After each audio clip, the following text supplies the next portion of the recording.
آپ نے 20 سال صحافت میں گزارے، انویسٹیگیٹو جرنلزم آپ کرتے رہے، بہت ریڈ کیے، پنکی کو کیوں نہیں پکڑ سکے؟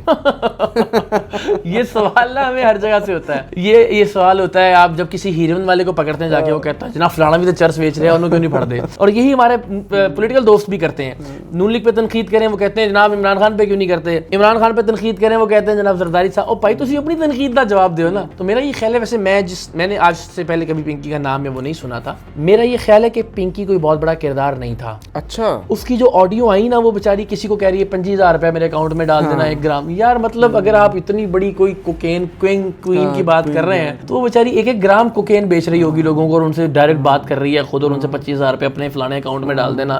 تو مجھے لگتا ہے کہ وہ اس کے پس پردہ کچھ اور عناصر اور محرکات ہوگا. آف کورس وہ اس کا کوئی ایک نیٹ ورک وہ ہوگا، لیکن جتنا بڑا اس کو بنا کے پیش کیا گیا ویسا کچھ نہیں ہے. وہ کبھی بھی 1-2 گرام تھوڑا ہی بیچتے ہیں ایسے لوگ. کیا لگتا ہے اس کے پیچھے کچھ اور محرکات ہیں؟ واللہ عالم، شکوک تو بہت سارے ہیں، لیکن پھر وہی بات ہے کہ چونکہ کوئی ایویڈنس نہیں ہے تو ایسی کوئی بات نہیں کرنی چاہیے. اس نے کہا کہ مجھے کہا گیا بنی گالا کا نام لو، براہ راست عمران خان کا نام. واللہ عالم، اگر ایسا کچھ کہا گیا تو وہ قابل مذمت ہے. اور اگر اس نے کچھ اپنا پولیٹیکل سٹنٹ کھیلا اپنی، آپ کو پتہ نا آج کل بڑا آسان ہے کہ پی ٹی آئی کی حق میں بھی بات کر دو تو بڑے سے بڑا مجرم بھی جو ہے نا وہ فرشتہ بن جاتا ہے ہمارے دوستوں کی نظر میں. اور ہوا بھی پنکی کی کیس میں اچانک سے وہ ایک دم سے بہت بری عورت تھی اور ایک دم سے جو ہے نا بیچاری مظلوم بن گئی. تو اگر کچھ ایسا کیا گیا تو وہ قابل مذمت ہے. میرے پاس کوئی ایویڈنس نہیں ہے اس کا، تو ظاہر ہم کیا. پنکی نے کل کو اگر کہہ دیا کہ اقرار الحسن بھی میرا خریدار تھا.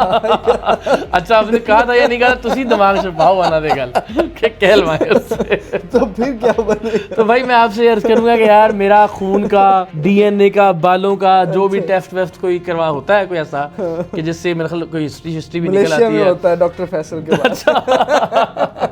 تو جو جی چاہے وہ ٹیسٹ خلیوں کا، ڈی این اے کا میرا کروا لیں، وہ میں آپ کو اجازت دیتا ہوں، جیسے جی چاہے تسلی کروا لیں اگر کبھی وہ ایسی بات کرتا. آج کل ہم دیکھتے ہیں کہ آپ والے ایئرپورٹ کے ایشو کے بعد ایک ایم پی اے ہیں، ایک ایکٹریس ہیں، ان کا معاملہ چلا.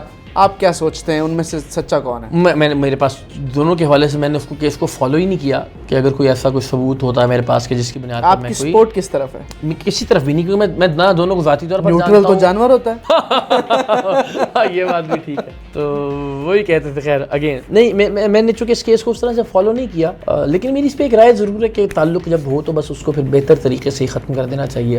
یہ اس پر میری ضرور ایک رائے ہے کہ ان اینی کیس دونوں فریقین میں سے کوئی ایک بھی جب نو کہہ دے یا کہے بس، تو اس کا مطلب پھر بس ہونا چاہیے، اس پر اس معاملے کو آگے نہیں گھسیٹنا چاہیے کسی ایک بھی. بریک اپ کے بعد یہ ہے کہ وہ اس طرح سے ایک دوسرے کو ذلیل نہیں کرنا چاہیے سر. مطلب بات آگے بھی ضد بھی نہیں کرنی چاہیے، لیچڑ بھی نہیں بن جانا چاہیے کہ نہیں اب پتہ نہیں. تو میرا خیال ہے کہ یہ ایک اصول بنا لینا چاہیے کہ بس عزت اور احترام سے ہنسی خوشی سے بچھڑ جا اگر بچھڑنا ہے تو یہ ایسا ہونا چاہیے. Thank you so very much. Thank you.